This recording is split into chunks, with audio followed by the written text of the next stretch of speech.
Lockdown, day number 11. Hilux engine's finally broken. 8 years of abuse.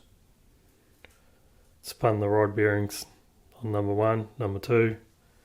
Crank's buggered. Oil pump's buggered. But good news is the rods are all good. The bores are sweet. Pistons are all good. Head's sweet. Have a brand new Toyota crank, brand new oil pump. Both had for another project. Managed to source some rod bearings, mains, thrusts.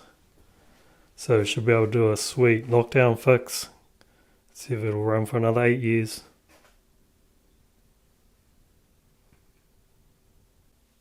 Day 12. Bearings have arrived. Done some measuring. Everything looks in spec.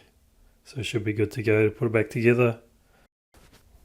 Also done an oil restrictor mod, as these engines are known to pump all the oil up into the head.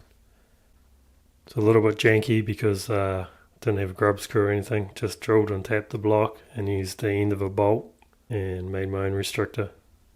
Just rip us good, bro.